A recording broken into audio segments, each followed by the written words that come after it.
So we're talking about full welding now. So we've gone through the tack welding, your cube is in place, and we want to get a full weld across the seam. So a full weld is to give more strength. It's fully securing that joint together and getting all of the strength of the welded steel. In general, more weld equals more strength. So welding the entire line is stronger than welding half and half. But stitch welding, or welding a portion of it, where you're doing a line of weld, maybe an inch, and then you're a gap 2 inches, and then an inch, and a gap, another gap, and then 2 inches or something, that might gain you all of the strength you need. You don't always have to full weld. For this project, you're gonna full weld across it. So reminder on the things we're paying attention to when we're welding. We've got our gaps that we're looking at. That's our material. CJP, complete joint penetration. So we're trying to get that weld to penetrate as deep into the groove or the depth of our weld that we can. And then filling the gap. That's the other part of the full weld. So we've got our full penetration, and we're trying to go from this corner all the way to that corner with our weld. So as we let it grow and expand, it'll touch this corner and that corner. If you've got a gap, you've got to make sure that that weld fills from the corner of a gap to the other corner of a gap. So how do you weld a full weld? So that's talking about beads now. So the weld beads. So we've learned about how to do a bead with a tack. So you just do a tack, and then you overlay another one and another one and another one, leaving a series of circles. This is easy, and it's a really good way to fill gaps, but you might get less CJP, less complete joint penetration, not as deep of a weld. So then the next one, the next simplest, is just to push or pull the welding gun. So a straight line, and in order to control the depth and the growth to touch and fill the corners, you control your speed. So the slower you go, the wider and deeper that weld will go.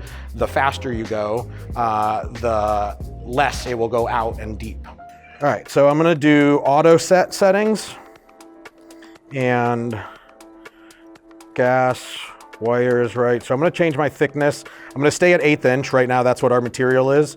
So I'm gonna stay at 1/8 inch, and I'm gonna do my basic welds of push-pull, beads, and forward-backward system using the auto set. I've got my ground, my welder's on, my gas is on, gas pressure's at 20 CFH. So we're gonna do a push weld first. I'm gonna start at this bead right in front of it, and then I'll go backwards a little bit, and then I'm just gonna push this weld forward. Eyes.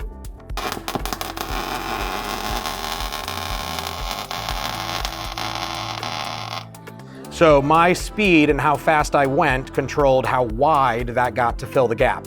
The hotter the metal gets, you can see it's bigger here and it gets lower and flatter. The hotter the metal gets, the worse that weld is gonna burn in. So this would be something I wouldn't maybe at these settings wanna go the whole way across, because it might really burn in. So now we'll look at a pull weld. So I'll start here and I'll pull back to this one. Eyes.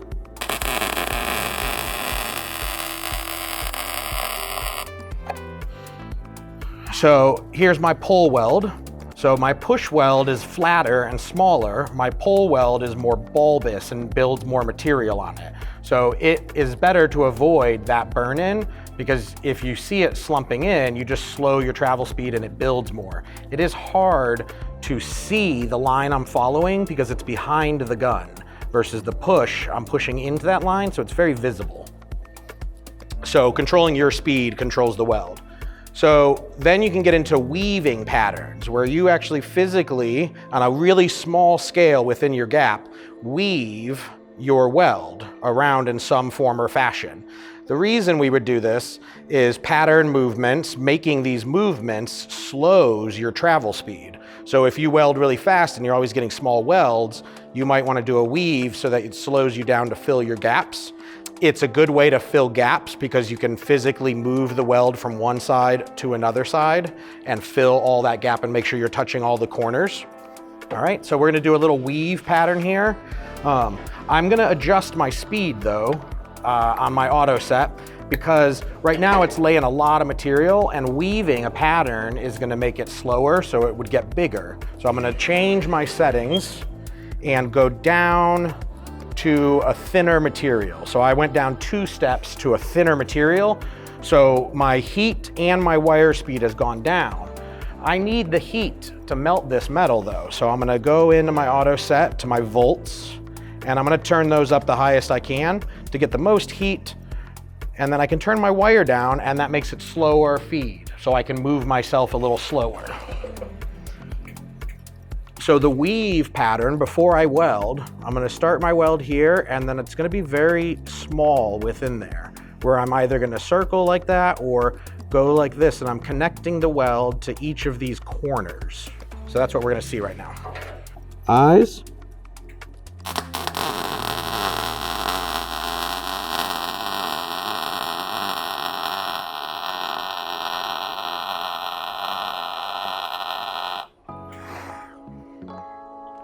So that started out as a circular weave and then moved to an up-down weave. So what you can see from the weave is that you have consistency in how much weld is there. So unlike here where it burns in or it builds up and gets smaller, because I'm controlling that, I'm controlling how much weld is laid. So I'm able to contain that bead. It's still pretty bulbousy. There's a lot of weld I would need to grind down. This is a good weld if you know you want to grind it to a perfect seam. But I'm gonna, if I want to change that, I could lessen my machine again. So this is still laying quite a bit of wire. So I'm gonna go down on my wire speed all the way to the bottom and see if that helps me out. So the next option would be like a forward-backwards movement. So in this scenario, I'd start my weld, I would go forward pretty quickly, and then I would come back and I would hold myself here to grow the weld, and then I would go forward and backwards and let the weld grow forward and backwards. So why we would want to do that, that forward movement allows for the weld to get all the way down into your joint and get deep penetration. And then you go backwards and you hold the backwards longer, and that allows the weld to grow and fill all the corners. So it's similar to the tack weld system, but instead of stopping and going, you're going forward and then holding a tack, going forward and holding a tack. This is a good way to fill gaps because you can ride the sides, even if you've got a big gap to fill, maybe 1/4 inch or so. You can go weld on the sides here.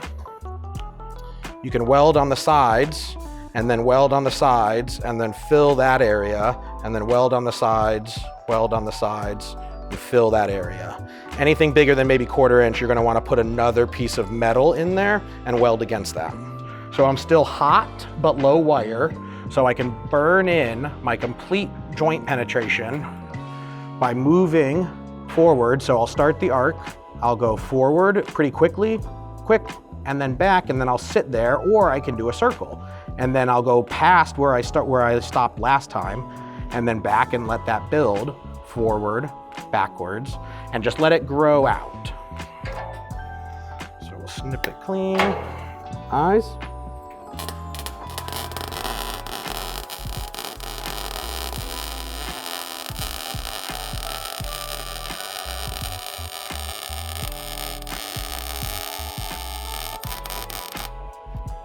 And so similar to the weave pattern, I've got a nice penetrating weld. There's material left to build up. I got a little bit too much over here again. I just started to realize I was losing control and I had to stay there longer. But if I get that down right, I would turn my machine down some more. It's still welding hot. So let's try that out. See if we can make that weld nicer.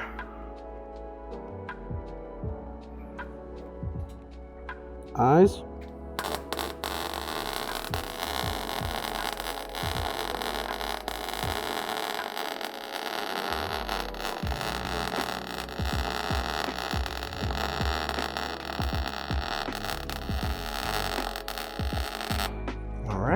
So because I had it so low, I really had to slow down to maintain the heat in my material. But because I was able to slow down and evenly control, I've now got these really nice circle lines that look like a nice texture. They look kind of pretty.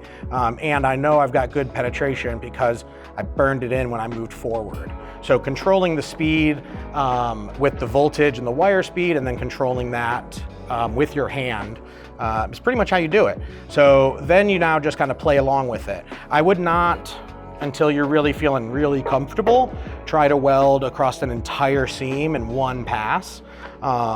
This setup is working for me at the moment but I'm a little low, so I'd probably want to be higher above this and maybe using my support to help balance me across that. But play with your welds and look at, are you getting good penetration down to the bottom of your joint, and is it filling all the way? This one, you can see these little ledges on the corners.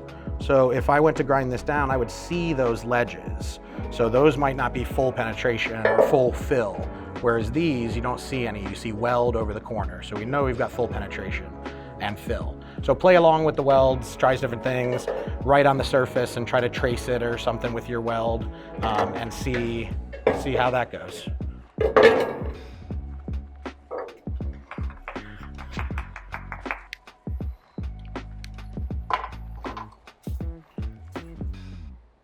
Hey.